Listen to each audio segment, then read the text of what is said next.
Bienvenue à vous, chers téléspectateurs. Consterné par la récente position de la Minusjuste relative au rapport Petro-Caribé, le gouvernement dénonce une ingérence et rappelle en consultation son ambassadeur auprès des Nations Unies, Denis Régy. Clôture mardi à Port-au-Prince de la 29e conférence intersessionnelle des chefs d'État et de gouvernement de la CARICOM. Les discussions autour des langues officielles à adopter et de la circulation des habitants des États membres au sein de la communauté ont nui au respect de l'agenda de la rencontre.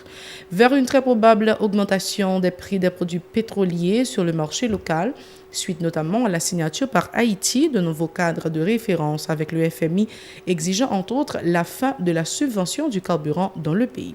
En attendant, dans les plus grandes villes haïtiennes, les conducteurs et propriétaires de véhicules dénoncent une pseudo-rareté de gasoline qui paralyse leur activité. Des centaines d'élèves d'écoles publiques dans les rues dans plusieurs villes du pays, Cap-Haïtien, Petit-Goâve et Gonaïve, pour exiger la présence des enseignants dans les salles de classe. Restez branchés, les détails c'est tout de suite.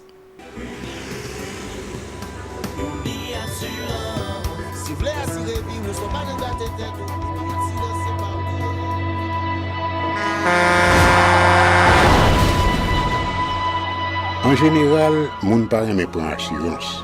Yo considéré que son l'argent rejeté. Et pourtant, l'argent assurance te doué dans budget ou à côté l'argent caille avec l'argent mangé. Li là pour les deux traverser un mauvais pas. Gardez tout à côté ou. Ouais comment gros problème qu'on entre sur monde sans attendre. Mandez Dieu pardon, ça qu'arrive au tout. Une assurance dit ou précaution pas capon. Les mal arrivés, les faux amis flair à saison a fait comme si on pas de jambe connaît. Une assurance après rétaver ou pour le dire continuer vivre la vie ou quitter ce course là dans main nous.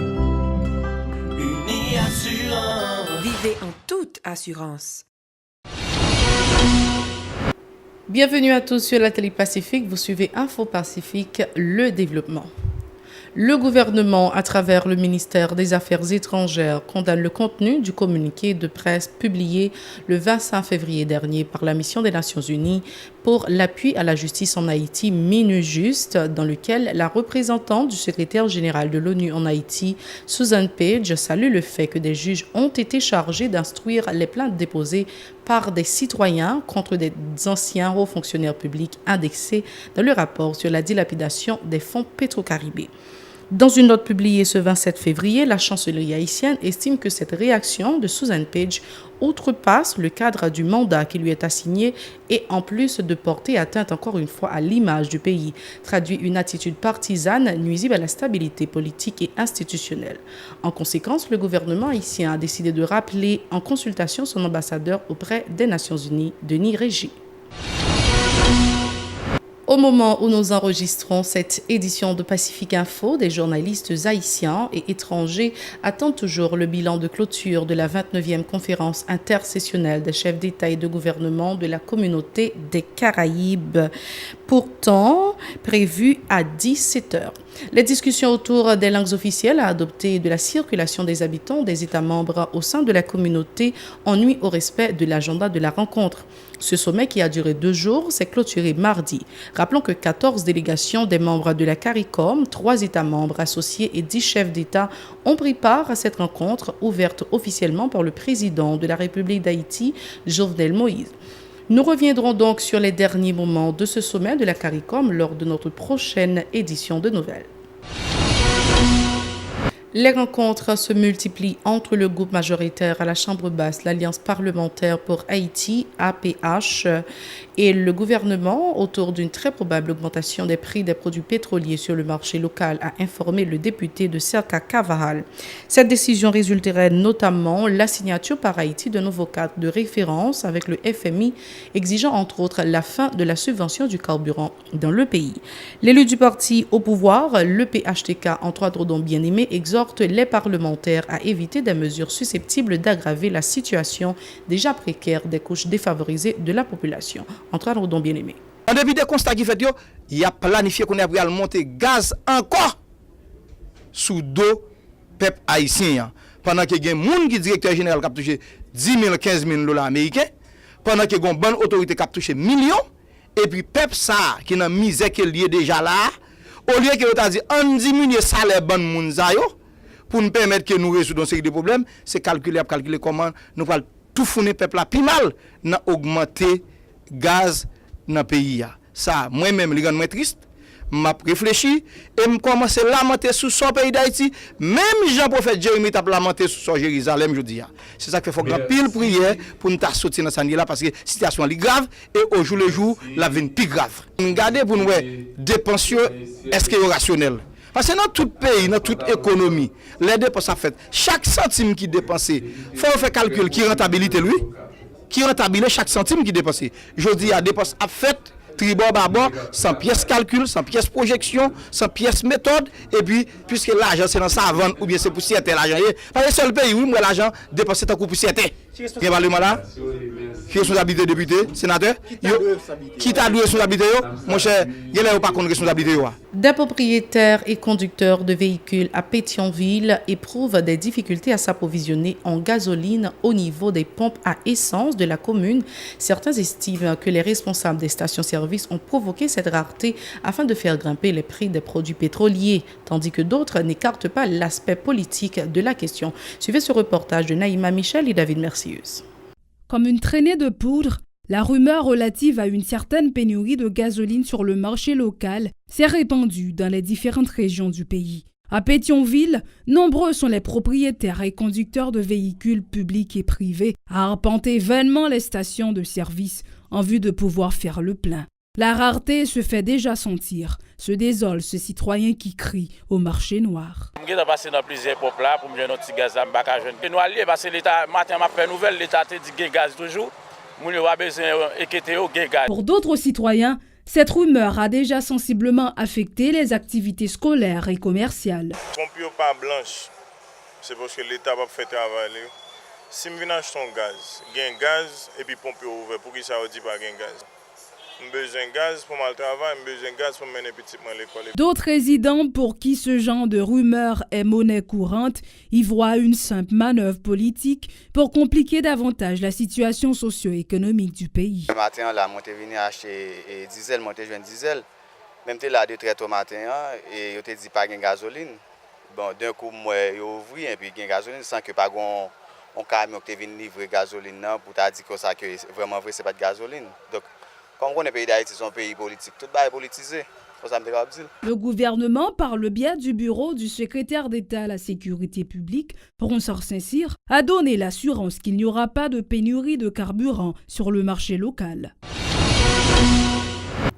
Autre actualité, des centaines d'élèves d'écoles publiques ont manifesté mardi dans plusieurs régions du pays pour réclamer la présence des enseignants dans les salles de classe. Les professeurs ont déserté les établissements publics pour exiger du gouvernement le paiement de leur salaire et la régularisation de leur statut. Selon nos correspondants à Petit-Gouave, dans le département de l'Ouest, au Gonaïve, dans l'Artibonite et au Cap-Haïtien, dans le Nord, les protestataires exhortent les autorités à adopter des mesures pour leur permettre de boucler l'année scolaire. Des syndicats d'enseignants du secteur public avaient annoncé la relance de ce mouvement de protestation à travers tout le pays en vue de contraindre le ministère de l'Éducation nationale à s'acquitter de ses dettes envers eux et à boucler le processus de nomination des enseignants. À Petit-Gouave, les contestataires ont lancé des pierres sur des établissements privés qui fonctionnaient normalement. Dans la même veine, au Gonaïve, des responsables d'écoles privées ont anticipé l'heure de renvoi sous la pression de la rue. Les membres des commissions intérieures et planification du Sénat de la République se sont entretenus mardi avec ceux de la Fédération nationale des maires d'Haïti, FENAM, sur le désaccord existant entre le ministre de la Planification Aviol Fleuran et ses élus sur le déblocage des fonds municipaux. Préoccupé par la question, le président de la commission intérieure, Francnet Denius, promet de rencontrer le 28 février les ministres concernés en vue de trouver une issue à ce litige. Francnet Denius au micro d'Edlen Vernal et Francineus. Nous connaissons qu'il y a une mésentente entre la Fédération nationale des maires avec le ministère de la Planification sur question déblocage fonds communaux. Le ministre a un argument qui chita sur un arrêté et c'est l'arrêté du 27 septembre 2017. Et FENAM lui-même li gagné une lecture qui pas contraire à lecture ministre planification, mais qui ba une possibilité pour fonds yo être capable de débloquer et porter service en dans commune yo. Maintenant rencontre là li t'est fait autour de seul point ça et nous abordons l'autre point que nous pas épuisé net, c'est la mobilisation fiscale. Mais essentiellement, nous avons parlé de fonds communaux qui doivent débloquer, d'autant plus que ça fait 4 ans, 2 ans sous le gouvernement président Matéli, 1 an sous le président River, 1 an sous le président Jovenel. Il ne faut pas débloquer, la population a un problème. Donc, nous faisons une discussion, nous pensons qu'il capote en pile fuit. En attendant que demain, nous rencontrions avec le ministre de la Planification. Pour sa part, le président de la Fédération nationale des maires d'Haïti, FENAM, Julie-Edouard Pierre, a profité de l'occasion pour accentuer sur les difficultés auxquelles font face les maires pour s'acquitter de leur mission.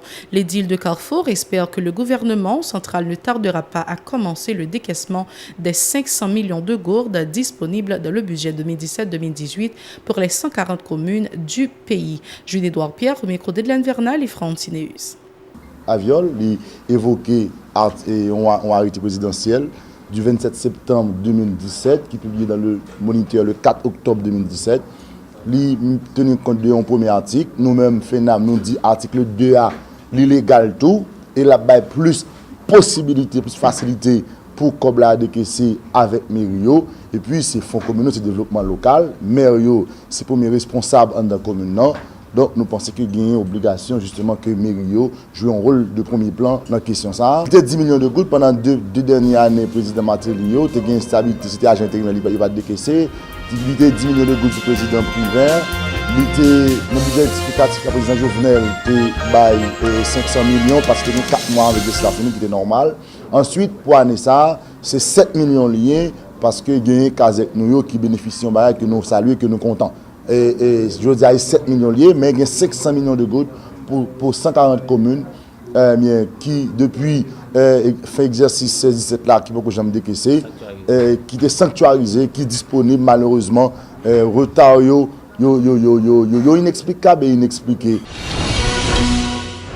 C'est sur ce point que nous mettons un terme à ce journal. Merci de l'avoir suivi. Restez branchés à la Télé Pacifique. Au revoir, à la prochaine.